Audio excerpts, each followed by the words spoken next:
Nesse vídeo irei te mostrar a gama completa dos principais tênis de corrida da Nike que encontramos no mercado nesse momento em 2023. E vocês vão conseguir ver que a Nike começa a adotar uma postura diferente de mercado. E isso pode agradar muitos corredores. Mas que postura é essa? É de enxugar o número de modelos disponíveis ao invés de aumentar cada vez mais a sua gama de produtos. Isso acaba que vai até um pouco na contramão do que era quase que uma regra para todas as marcas desse nicho nos últimos tempos. Mas acho que pode ser uma aposta que pode dar certo. Afinal, a Nike não daria esse passo sem estudar muito bem antes o que está fazendo. Mas bora lá pro vídeo para entender essa nova postura e também para conhecer as características, finalidades e vantagens de cada um dos principais tênis de corrida da Nike. Então, roda a vinheta!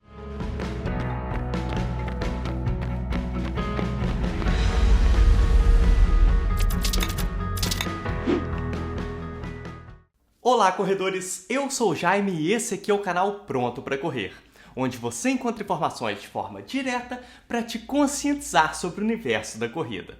Para quem acompanha aqui o canal, sabe que no ano passado eu fiz pela primeira vez esses vídeos com os esquemas de tênis. E nesse ano eu já comecei a atualizar esses esquemas com o vídeo da ASICS. Então, para dar sequência nessa atualização dos esquemas de mapas de modelos, hoje é dia de falar sobre a Nike. E diferente do ano passado, nesse ano eu mudei um pouco a estrutura de apresentação do esquema, para ficar mais direto ao ponto.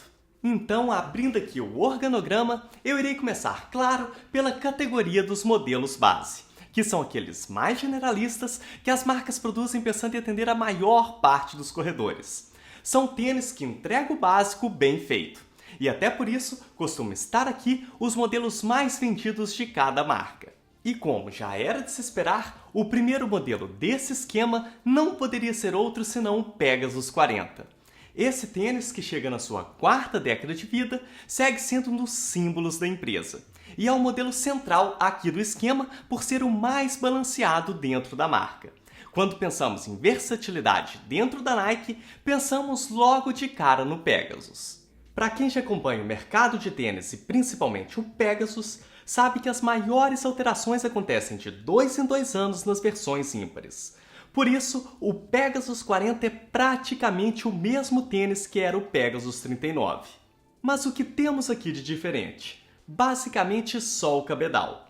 É um cabedal em mesh com 2 camadas que lembra mais um tecido quando comparado ao 39, que parecia mais um material sintético.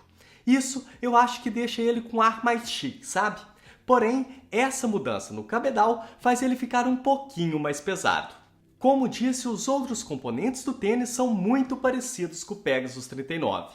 A espuma de entressola é a mesma, a React. As cápsulas de Air Zoom são as mesmas, uma embaixo do calcanhar e outra embaixo do médio pé. O solado é o mesmo, aquele clássico waffle inspirado lá nos primórdios da marca. E como resultado, a sensação de corrida acaba que é basicamente a mesma.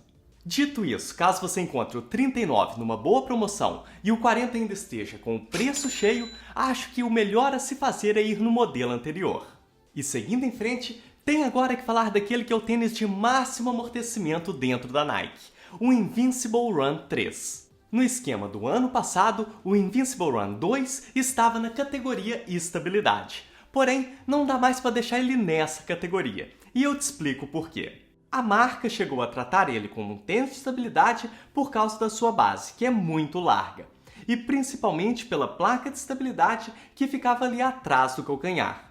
Porém, mesmo com essas características, muitos corredores que têm uma pisada mais pronada achavam ele instável, principalmente porque ele é um modelo feito totalmente com entressoles 1X. Dito tudo isso, eu vejo que não faz sentido deixá-lo somente na categoria de estabilidade. Porém, por outro lado, e agora já entrando nas características da terceira versão, a Nike aumentou a largura na região do arco do pé. E isso traz mais estabilidade que os modelos antecessores. E fora isso, a Nike também alterou o design da entressola. Podemos ver que temos uma saliência como se fosse uma linha nas laterais da entressola. E isso também ajuda numa maior estabilidade. Levando em conta tudo isso, irei considerar o Invincible Run 3 como um híbrido, ficando ali com características de modelo base e também de estabilidade. Por isso, o fundo aí do círculo dele no esquema fica com o azul de modelo base e o laranja de estabilidade. No ano passado eu disse que a segunda versão era praticamente igual à primeira. Agora, na terceira versão, vemos muitas mudanças, seguindo talvez a mesma lógica que a Nike faz com o Pegasus de trazer maiores alterações de duas em duas versões. Fora as alterações que eu já falei, tenho que citar também a alteração no cabedal. Ele continua sendo um knit, porém bastante diferente. A sensação que dá é ser uma malha mais sintética, mas não precisa se preocupar em relação ao conforto. Continua tendo um ótimo conforto interno. E temos na entressola, como já falei, a espuma Zoom X, que é a super espuma mais famosa e badalada do mercado. Ela, além de ser muito macia, mas muito macia mesmo, tem um retorno de energia muito louco, mesmo num tênis desses de máximo amortecimento sem placa. Quem nunca colocou ele no pé, eu recomendo testar para sentir como é, porque só explicando você não vai conseguir entender o que eu estou dizendo. Claro que não vai ser um tênis altamente responsivo para fazer provas, até mesmo por não ser um tênis leve, mas traz uma sensação de corrida única, principalmente pensando num tênis de rodagem. E para entrar de vez na categoria de estabilidade, temos o novo e totalmente reformulado Nike React X Infinity Run 4. E quando digo novo e totalmente reformulado, eu quero dizer que não sobrou praticamente nada do que era o Infinity Run 3. Esse aqui é um modelo completamente novo. Temos uma nova entressola com a nova espuma React X, que segundo a própria Nike, consegue devolver 13% a mais de retorno de energia se comparada à antiga espuma React. E fora isso, pensando na pegada ambiental, a produção dessa nova espuma de entressola emite 43% a menos de carbono comparada à versão anterior.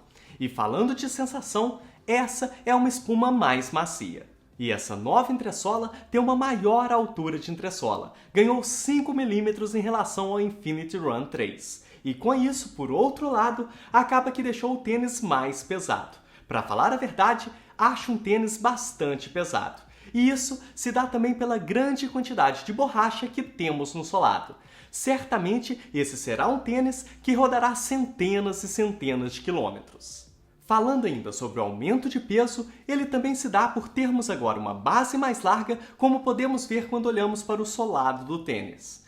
E essa base maior acaba por ser necessária, principalmente porque não temos mais aquele elemento de estabilidade de plástico que rodeava a metade traseira do modelo anterior. E outra novidade foi que ao tirar esse elemento de estabilidade, foi pensado um design completamente novo com partes côncavas e convexas que promete trazer uma maior estabilidade durante a pisada. Isso porque com esse desenho é mais fácil comprimir a parte de fora do que a parte de dentro do tênis. E fora isso, a espuma sobe também um pouco para as laterais do tênis, fazendo como se fosse um berço para o seu pé. Em relação ao cabedal, eu acho que ele ficou mais confortável e mais moderno. Porém, acho que ainda não é tão respirável, mesmo tendo se atualizado e ficado um pouco melhor que o anterior. E em relação à estabilidade, eu tenho que dizer aqui algumas coisas. O contraforte é menos rígido do que a da terceira versão. E isso num tênis dessa categoria pode ser um problema para aqueles que buscam maior controle de movimento do pé.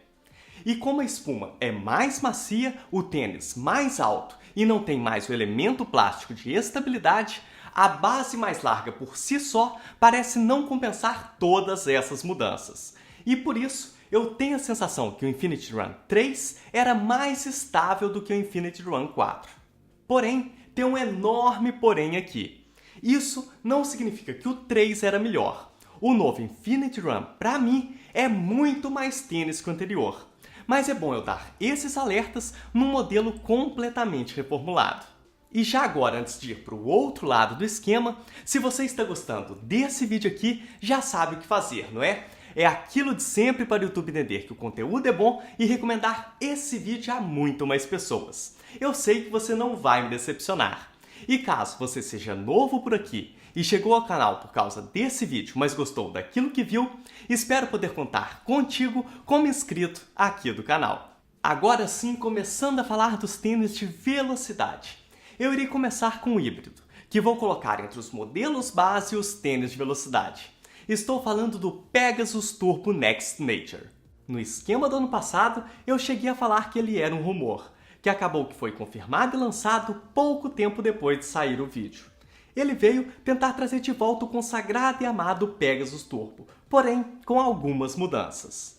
Ele vem com a Super Espuma Zoom X, mas que tem uma pegada mais sustentável, sendo essa espuma 55% reciclada. E é muito fácil de notar isso olhando para a entressola, onde é possível ver que foi construída juntando literalmente diversos pedaços de espuma Zoom X. No cabedal também temos uma grande mudança. As versões 1 e 2 do Pegasus Turbo eram em mesh, e esse modelo é em Flyknit.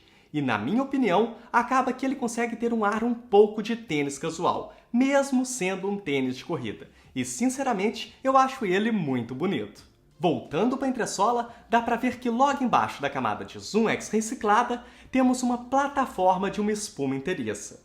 Essa espuma é a SR02. Eu não sei porque a Nike não dá um nome mais comercial para essa espuma, mas ela é colocada aqui para que o quebra-cabeça de Zoom X ficasse de certa forma isolado, já que a SR02 que faz o contato com o solo na parte do médio pé, onde não temos ali borracha injetada.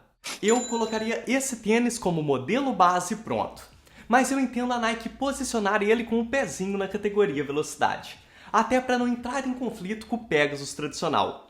Mas não se preocupe que eu ainda irei falar sobre o posicionamento do mercado daqui a pouco nesse vídeo, porque a gente precisa falar sobre esse assunto e entender o que está acontecendo e principalmente sobre o que vai acontecer daqui para frente. Mas agora, seguindo nessa proposta de velocidade da Nike, temos o já estabelecido Nike Zoom Fly, que está na sua 5ª versão. E a maior novidade dessa versão é que agora o Zoom Fly 5 vem com a super espuma da Nike, a Zoom X. Então, é o primeiro tênis de treino da Nike que vem com Zoom X e placa de carbono.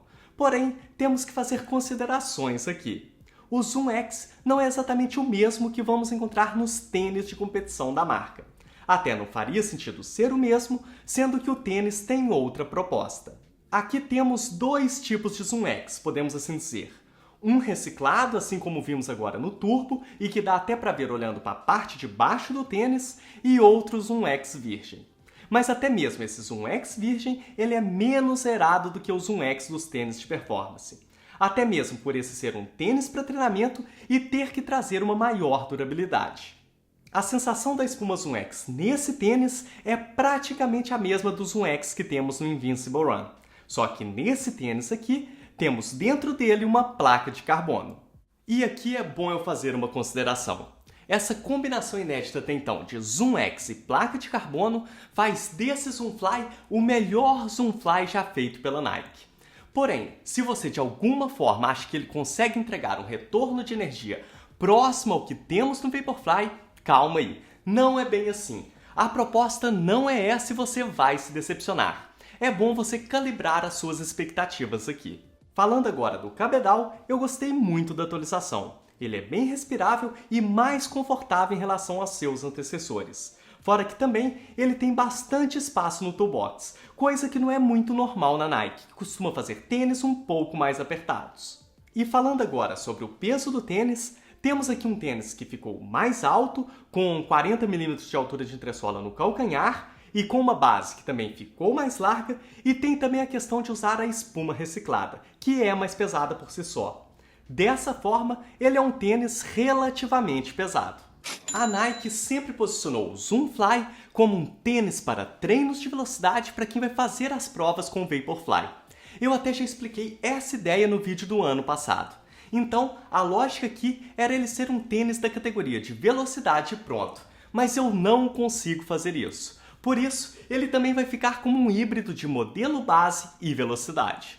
E indo agora para os super tênis da Nike, vamos começar a falar dos tênis de performance com a atualização daquele que é talvez o tênis de corrida mais badalado do mercado.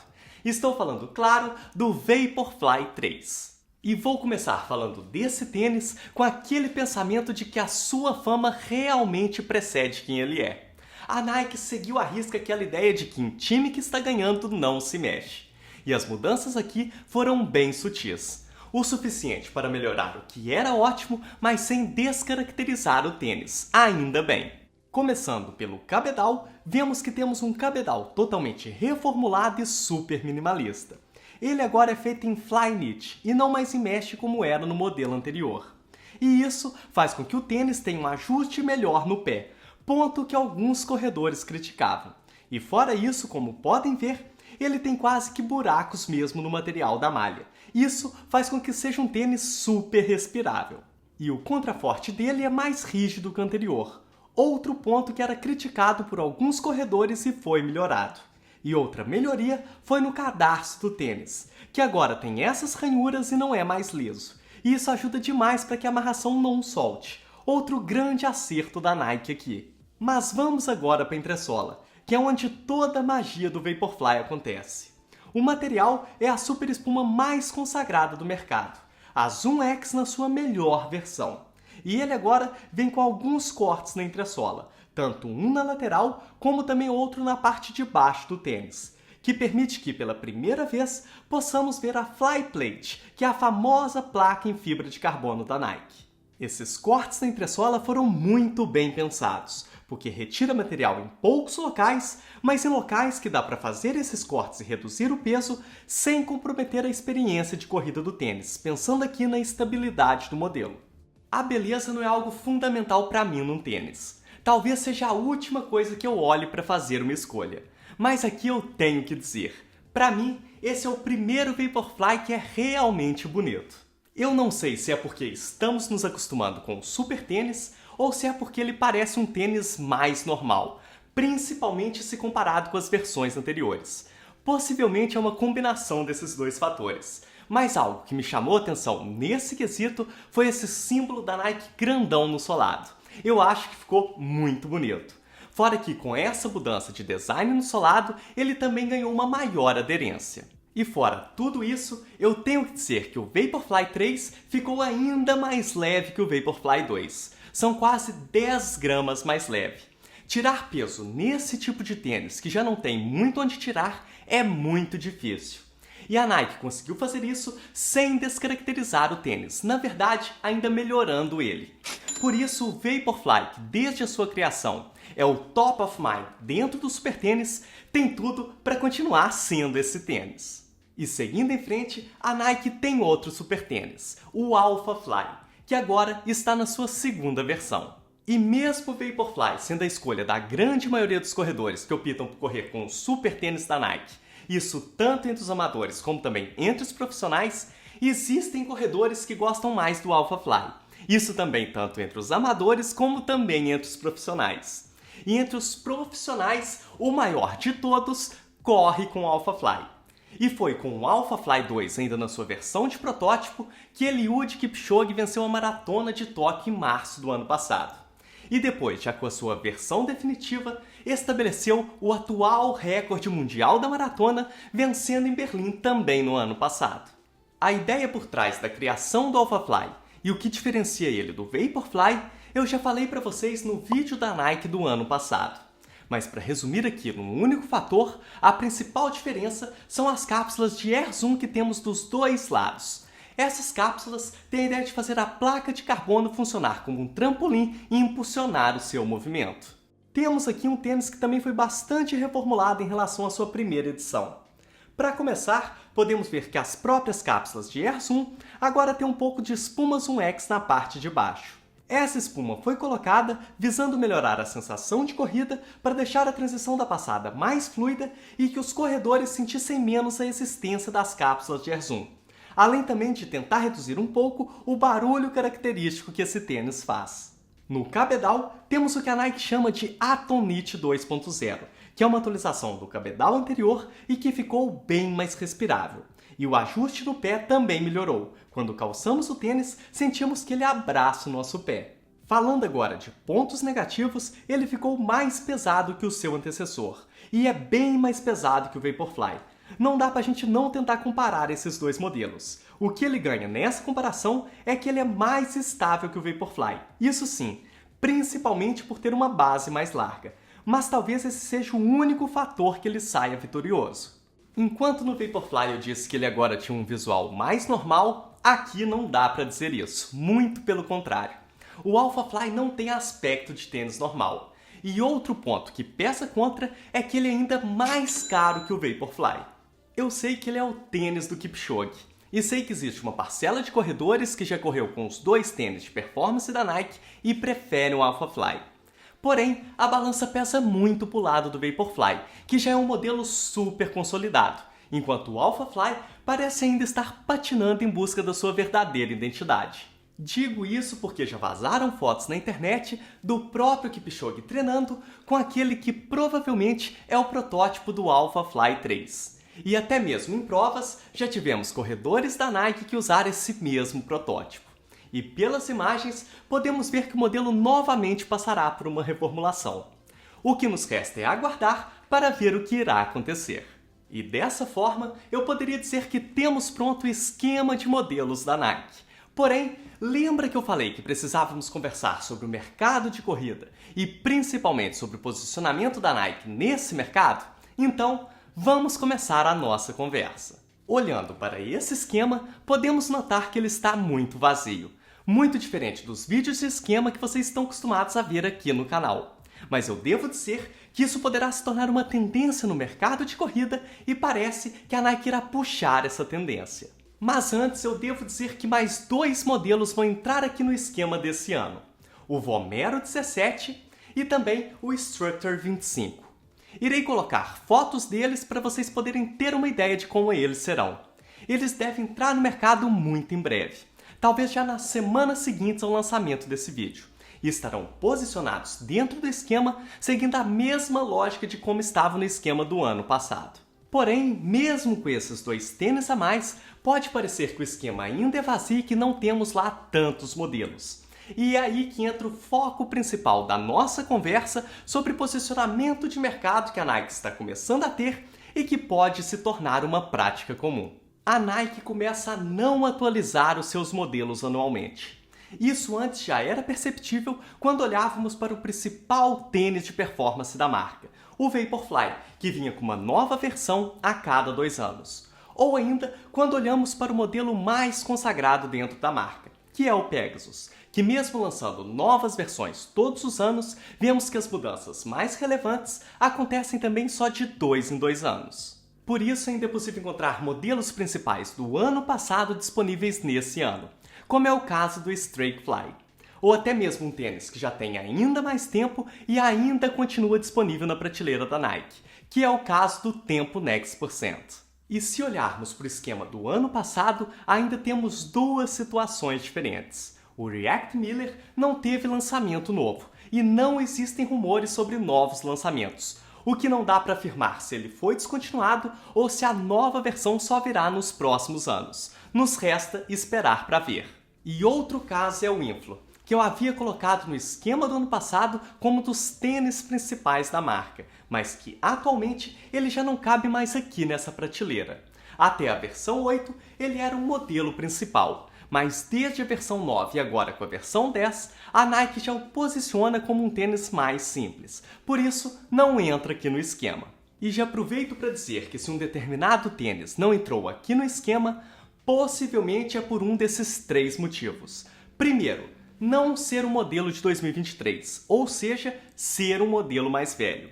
Segundo, pode ser que você esteja vendo esse vídeo aqui daqui a alguns meses, ou quem sabe até mesmo em 2024.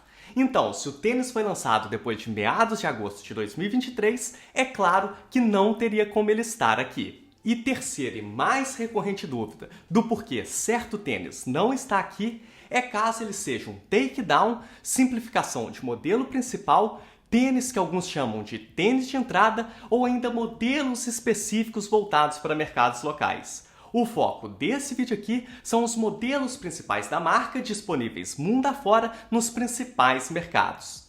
E pode ver que esse vídeo aqui é um vídeo enorme. Imagina se eu colocasse aqui esses outros modelos. É totalmente inviável, infelizmente. Mas assim como eu disse no último vídeo, quando eu fiz o esquema desse ano da ASICS, caso você procure por esses modelos mais simples, eu recomendo procurá-los no canal do Programa Fôlego.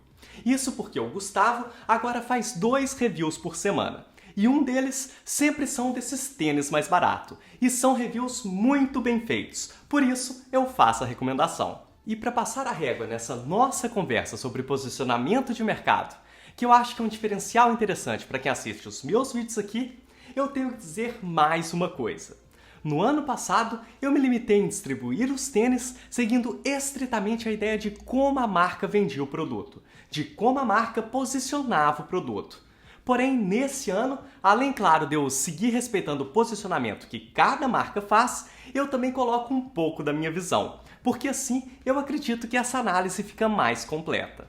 Nesse ano eu fiz algumas distribuições com modelos híbridos, que têm características de mais de uma categoria. Mas mesmo assim, tem muitos modelos que eu poderia mudar de categoria. Por exemplo, o Pegasus Turbo e o Zoomfly, eles perfeitamente poderiam ser, para mim, considerados só modelos base. Mas eu coloco na balança também a proposta que a marca tem para os modelos. E por isso, vejo que é melhor distribuir classificando eles como modelos híbridos. Então é isso. Espero que esse vídeo tenha te ajudado de alguma forma, seja conhecer melhor os tênis da Nike ou ainda ter uma maior consciência sobre o mercado da corrida. E como eu sempre gosto de falar por aqui quando o assunto é tênis, por mais que o tênis seja bom, devemos fazer a nossa parte. Até porque é o treinamento bem feito que vai te deixar cada dia mais pronto para correr.